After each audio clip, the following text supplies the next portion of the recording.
ખાતે દિવાળીની શુભેચ્છા બાદ પ્રથમ રિવ્યુ બેઠક મ્યુનિસિપલ કમિશનર દિલીપ રાણાના અધ્યક્ષસ્થાને લેવામાં આવી છે।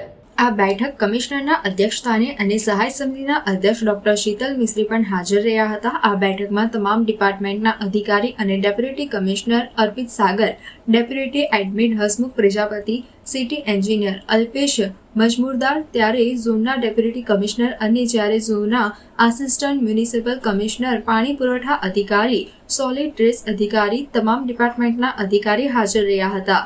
જે સ્વચ્છતા બાબત અને પાણીની તકલીફો ના પડે એ બાબતની ચર્ચા કરવામાં આવી હતી। બેઠક બાદ સ્ટેન્ડિંગ કમિટીના ચેરમેન ડોક્ટર શીતલ મિસ્ત્રીએ માહિતી આપતા જણાવ્યું હતું કે ખાસ કરીને આ બેઠકમાં ગત બજેટના કામો રહી ગયા છે તેને પ્રાધાન્ય આપવામાં આવે, સાથે રોડ, રસ્તા, ગટર અને પાણીના કામો ઝડપથી થઈ શકે તે દિશામાં સૂચનો આપવામાં આવી છે। ખાસ કરીને કામો બાબતે ટેન્ડરની પ્રક્રિયા વહેલાસર થાય અને જલ્દીથી જલ્દી કામ શરૂ થાય તે દિશામાં પ્રયત્ન હાથ ધરવામાં આવ્યા છે। આવનાર સમયમાં સ્વચ્છતા સર્વેક્ષણ પણ શરૂ થનાર હોય, સ્વચ્છતા બાબતે પણ ખાસ ધ્યાન અપાય તે દિશામાં પ્રયત્નો કરવામાં આવી રહ્યા છે। ખાસ કરીને આ વખતે ચોમાસું લાંબુ ચાલ્યું।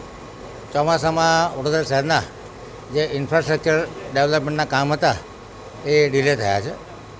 ગયા વર્ષે લગભગ 1100 કરોડ રૂપિયાનો ખર્ચ કરવામાં આવ્યો હતો એક વર્ષ દરમિયાન, કેપિટલ ઇન્વેસ્ટમેન્ટ કેપિટલ ખર્ચ જે કર્યો હતો। આ વખતે લગભગ 600 કરોડની આસપાસનો ખર્ચો ઓલરેડી કરી ચૂક્યા છે।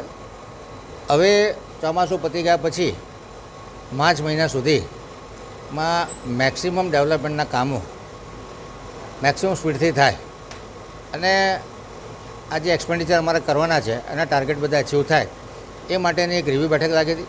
અલગ અલગ ડિપાર્ટમેન્ટે કયા કયા કામો આવનારા સમયમાં સ્પીડ અને સ્કેલથી કરવા માટેની અધિકારીઓને સૂચના આપી છે।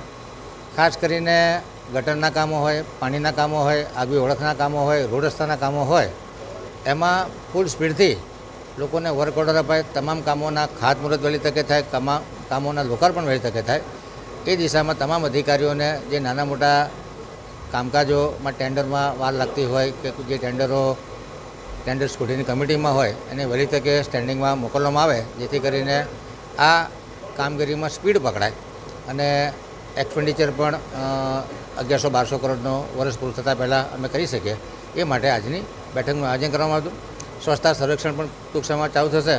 વડોદરા શહેરના તમામ અધિકારીઓ સ્વચ્છતા માટે દિલો જાનથી પ્રોએક્ટિવલી કામ કરે એ માટેની સૂચના આપવામાં આવી છે।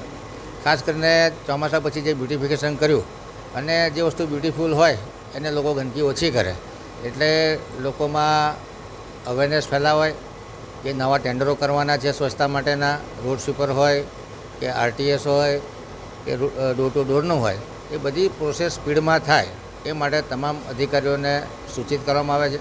જે કોઈ નાની મોટી ઉણપ હોય એ પણ દૂર થાય અને ઇન્ટર ડિપાર્ટમેન્ટલ કોઓર્ડિનેશન અને સિંક્રોની વધે એ દિશામાં તમામ અધિકારીઓને સૂચિત કરવામાં આવે છે।